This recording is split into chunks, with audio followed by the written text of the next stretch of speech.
Magandang hapon na naman sa inyo mga suki namin tagapakinig. Narito na naman po ang inyong lingkod, Kuya Peles. At ako pong muli ay inyong makakasama sa loob ng kalahating oras. At siyempre kasama pa rin natin mga kaibigan, ang ating mga artista sa radyo na siyang nagbibigay buhay sa ating mga napipiling liham sa araw-araw. At ang liham nating napili mga kaibigan ay galing sa isa nating masugid na taga-Sumaymay. At siya po ay itago lamang natin sa pangalang Carla. Bueno, basahin na natin ang liham ni Carla. Dear Kuya Peles, isa lamang po ako sa mga suki ninyong taga-pakinig sa inyong malawakang programa sa radyo.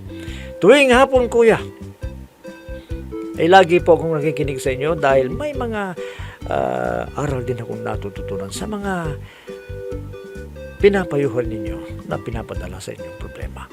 Itago na lamang po ninyo ako sa pangalang Carla, 27 taong gulang at may asawa na po ko, Kuya.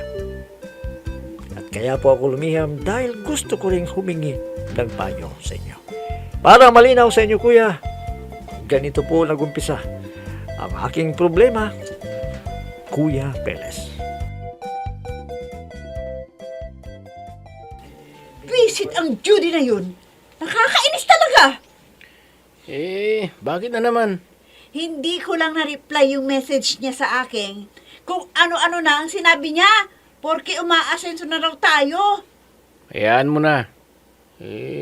Kumari pa naman natin siya. Inaanak niyang panganay natin. Magmula ngayon, hindi ko na siya ituturing na kumare. Nakakabisit talaga.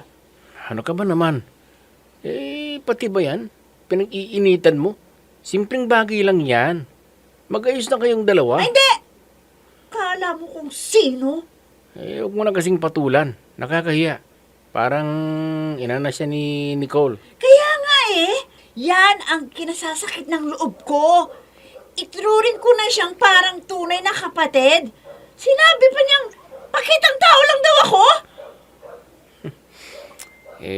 Sige, ganito na lang. Kakausapin ko siya. Hindi! Huwag mo siyang kausapin. Pabayaan mo lang kaming dalawa. Hindi ka ba nahihiya? Pagtatawanan kayo ng mga tao. Kahit na wala akong pakialam. Basta, ayokong makita ang pagmumukha ng babaeng yon.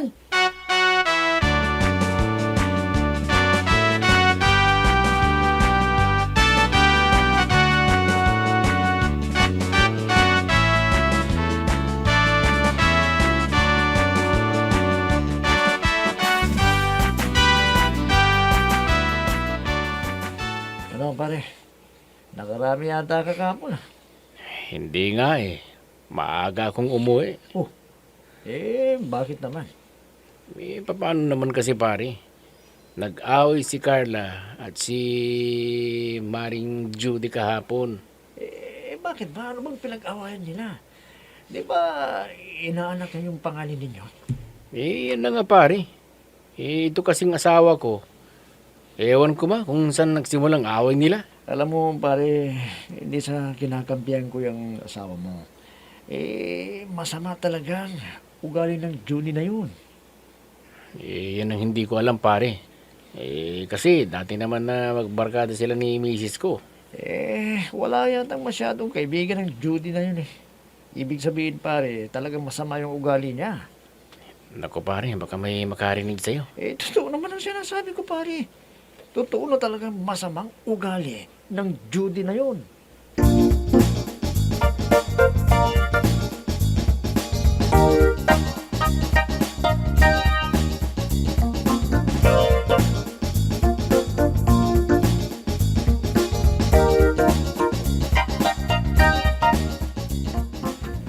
Tignan mo yan! Ang sama-sama talaga ng ugali niya. Ibinalik yung niregalo ko sa kanya na bag. Pati yung binigay niyang regalo sa ating anak. Kinuha niya. Tama ba yun, ha, Chris? Mali naman talaga. Kung mayroon man kayong hindi pagkakaunawaan, huwag na niyang idamay ang mga bagay na ibinigay na. Kasi matagal na yun Yun na nga Pati anak natin, kapag nakikita niya, Hindi niya pinapansin? Ay, hayaan mo na. Para hindi na lumalang awayan ninyo. Hindi ko lang maiwasan na maggalit eh. Ang sama-sama ng ugaling babaeng yun. Paano ba kayo naging magkaibigan yan noon? O di ba mahilig siyang magbigay ng lutong ulam yan noong araw? Akala ko, totoo ang ipinapakita niya. Yun pala, plastic na ugali. Kakainis. Ano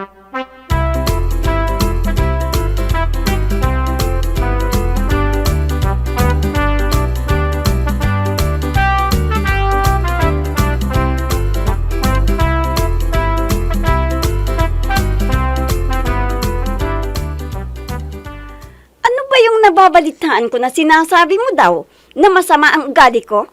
Bakit? Hindi ba totoo? Kung masama ang ugali ko, mas masama ang ugali mo. Bakit mo pa ibinalik yung regalo ko sa iyo nung December? At pati yung iniregalo sa inaanak mo, binawi mo pa. Sige nga kung sino masama ugali sa ating dalawa. Anong pakialam mo? Gusto ko eh. Kaya nga, sino ngayon ang masamang ugali sa ating dalawa? Sabihin mo. Para magkaalaman Nagsisisi na. ako kung bakit ako pumayag noon na kunin mong ninang ng anak mo. Ha! Kung nagsisisi ka, mas nagsisisi ako kung bakit ikaw pa ang kinuha kong ninang ng anak ko. Kaya ko nga, ibinalik yung binigay mo eh. Pati yung kandila para wala tayong Hindi pakialamanan. mabuti! Ha! Hindi ka naman kawalan sa akin eh. Ang sama-sama ng ugali mo. Ikaw ang may masamang ugali dahil sinisiraan mo ko. Sinabi ko lang naman ang totoo sa mga tao. Ano? Mabait lang ako sa taong mabuti din sa akin. Mula ngayon, huwag mo na akong tawaging kumare. At sa palagay mo ba, may gana pa akong tawagin kang kumare? Di ba? Nagsaulian na tayo ng kandila. Kaya mula ngayon, wala na tayong ugnayan sa isa't isa. Tandaan mo yan!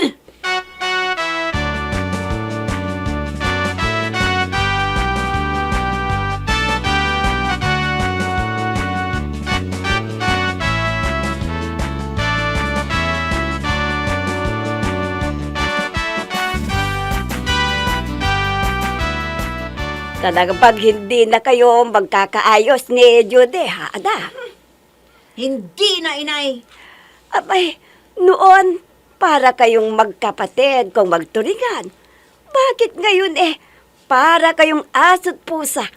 Meron na nga akong comment doon sa post niya eh. Siguro, hindi niya nagustuhan kaya nagalit sa akin. Bakit ba? Ano ba yun, Ada? Basta marami na, inay. Kung minsan, hindi ko na sinasagot ang mga chat niya sa akin. Mula noon, hindi na niya ako kinakausap. Sana naman, anak, magkaayos pa kayo. Ibalik nyo yung dati. Ay, inay, kailanman hindi na mangyayari ang sinasabi niyo. Hindi na. Anak!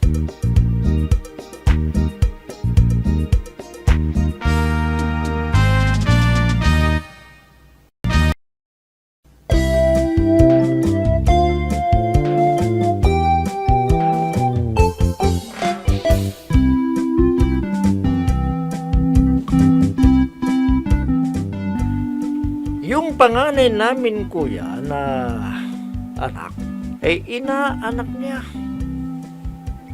Kaya kumari kami.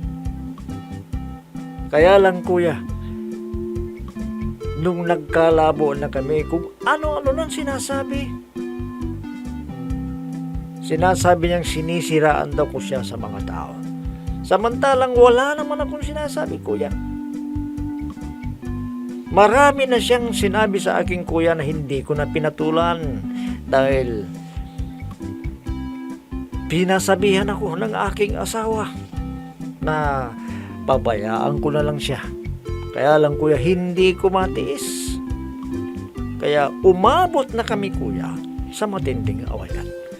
Isang araw, kuya, ay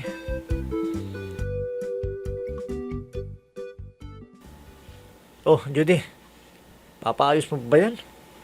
Oo.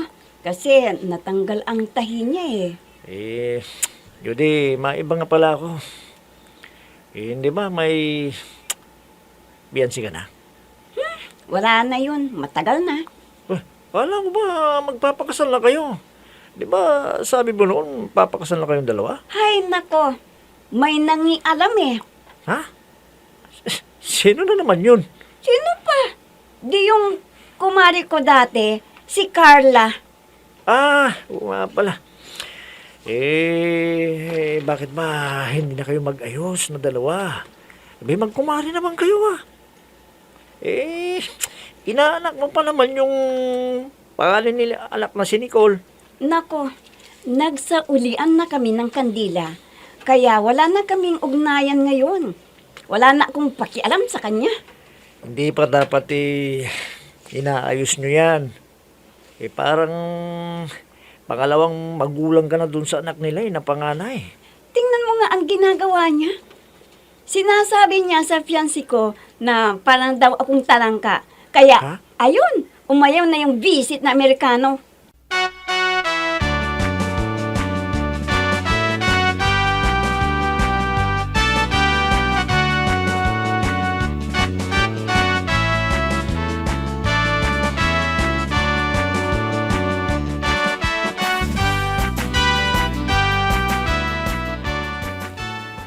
Adak, ano ba itong balita na kumakalat?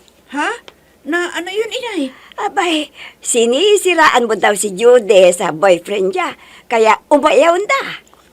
Sino daw ang nagsabi niyan, inay? Ikaw raw ang nagpapakalat eh. Inay, gumagawa lang ng kwento yan. Yung Amerikano mismo ang ayaw niya sa kanya. Siguro dahil sa kanyang ugali, kaya umayaw na yung Amerikano. Hay nako. Masama na pala ugali ng babaeng yon. Oo, inay. Kaya wag kayong maniniwala sa kanya. Siya ang mahilig manira sa kapwa-tao. Binabaliktad niya ako. Dapat lang siguro na huwag kang makikipagmabutihan sa kanya. Talaga, inay. Hinding-hindi na ako makikipagbati sa kanya. Tandaan niyo yan.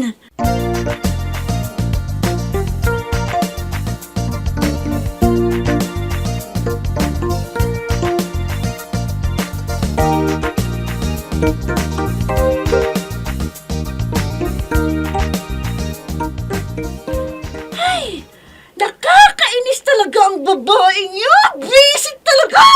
O bakit? Ano na naman ang nangyari? Paano? May pinagkakalat daw siyang balita dito sa atin na ako daw ang dahilan kung bakit umayaw yung Amerikano sa kanya. Siniraan ko daw siya. Ay, nako. Mas lumalaki yata ang sigalot ninyong dalawa ni Maring Judy Huwag mo nang tawaging kumari yun. Wala akong kumari na ganun ang ugali. Tigilan nyo na kasi ang awayan ninyong dalawa. Mamaya niyan, baka may madadamay pa. Ba! Wala akong ginagawa. Kaya wag mo akong pagsabihan ng ganyan. Huwag mo na kasing patulan. Kung may maririnig ka sa ibang tao, pabayaan mo na para wala ng gulo. Paano kung hindi niya ako titigilan? Sige nga. Wala din siyang magagawa Basta huwag mo nang patulan ng mga sinasabi niya. Hay nako, hindi ko yan maipapangako sa'yo. Dahil unang-una, wala akong ginagawa at hindi totoo ang ibinebenta niya sa akin na sinisiraan ko siya. Tama na. Basta, kapag nagkita kayo, mas mabuti nang mag-usap kayong dalawa nang may respeto sa isa't isa para iwas gulo.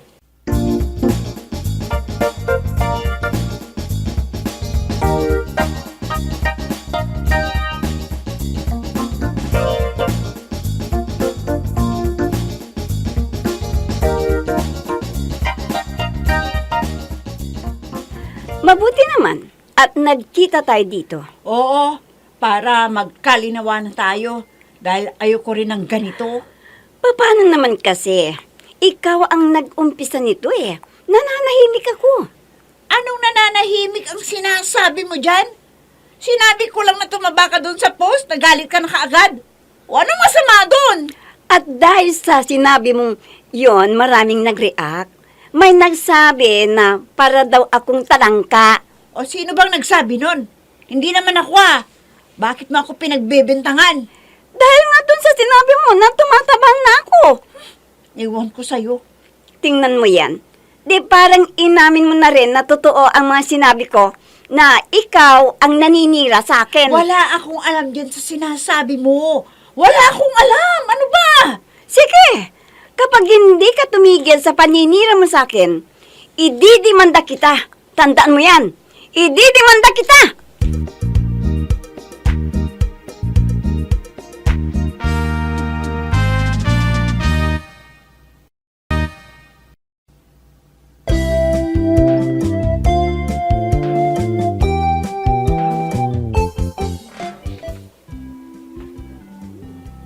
Binaliktar ako, kuya, at ako pa ngayon ang sinisisi niya na pinagbibintangang naninira sa kanya. Masyado nang tumindi ang aking pag-awayan, kuya. Pilit na kaming inaayos ng aking asawa, pero ayoko na, kuya. Sobra pala siya kung manira. Ako naman, kuya, nakahanda akong magpatawad kung lalapit lang siya at makikipag-usap sa akin ng matino. Kaya lang, kuya, sobra yung mga binitawan niyang salita na parang masakit sa akin. Gustong mag-uusap kami, kuya, ng aking asawa para daw magkaayos na kaming magkumari. Kaya lang, kuya, talagang ayaw ko na. Tama ba, kuya, na hindi na ako magipag-ayos sa kanya? Sana po, kuya, ay mapayuhan ninyo ako sa aking inilapit na problema. Lubos na gumagalang Carla. Alam mo, Carla, para sa akin naman, kung pwede pang maayos ninyong dalawa yan, may mag-ayos na kayo. Ha? Mismong asawa mo, gustong magkaayos kayong dalawa na magkumare, alang-alang sa inyong anak, na inaanak niya. Kaya nga lang may binitawang salita si Judy na ayaw na niyang makipag-ayos. Siguro dahil sa mga binibitawan mo rin salita o kaya post mo sa social media, may nabasa ng maraming tao.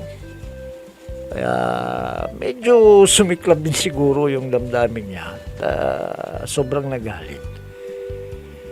Alam mo, Carla, pareho kayong may kasalanan dyan eh.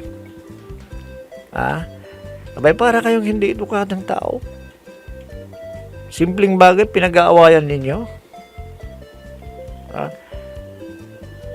Abay, asawa mo gusto na magkaayos kayo, bakit hindi mo pagbigyan? Ang pinakamagandang gawin nyo na lang siguro, kung talagang gusto mong pang makipag-ayos kay Judy na kumari mo, bay, kausapin mo muna yung asawa mo na. Kausapin muna si Judy at itagda yung pag-uusap ninyo. Huwag na kayong umabot sa barangay dahil nakakahiya. Kayo mismo, ayusin nyo na yan. Bakit hindi nyo ibalik sa dati? Yung pagsasama ninyo na nung dati yata para kayong magkapatid. Kung ano yung kinakain ng isa, kinakain ng isa. Magbigayan kayo. Hindi yung ganyan na parang aso't pusa na kayo ngayon. Ano na lamang sasabihin ng anak ninyo? Na si Nicole, kung paglaki niya, ganyan pala kayo. Siya yung ninang naman. Simpleng bagay yan lang. Yung pinag-aawayan ninyo. Wala namang masama kung magkakaayos kayong dalawa na magkumare. Total, may pinagsamahan naman kayo. Bakit hindi ibalik sa dati?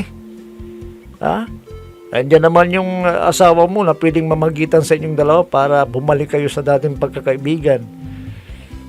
Magkaibigan na nga kayo, magkumari pa kayo. Talagang lalalim ang samahan ninyo kung maibabalik ang dati ninyong samahan. Carla, kung talagang gusto mong makapagbalikan kayo ng kumari mo, kausapin mo si mister mo. Pag-ayusin kayong dalawa nang sa ganun mawala na yung samaan ng loob ninyong dalawa. At mabalik sa dati ang pagtitinginan ninyo at pagsasama. Bueno, yan na lamang sigurong masasabi ko sa iyo, Carla, at naway kahit papaano ay napayuhan kita sa iyong inilapit na problema. Bueno mga kaibigan, hanggang bukas na muli sa ganito ring oras at timpilan, inyong abangan at pakinggan ang programang Peles at your service.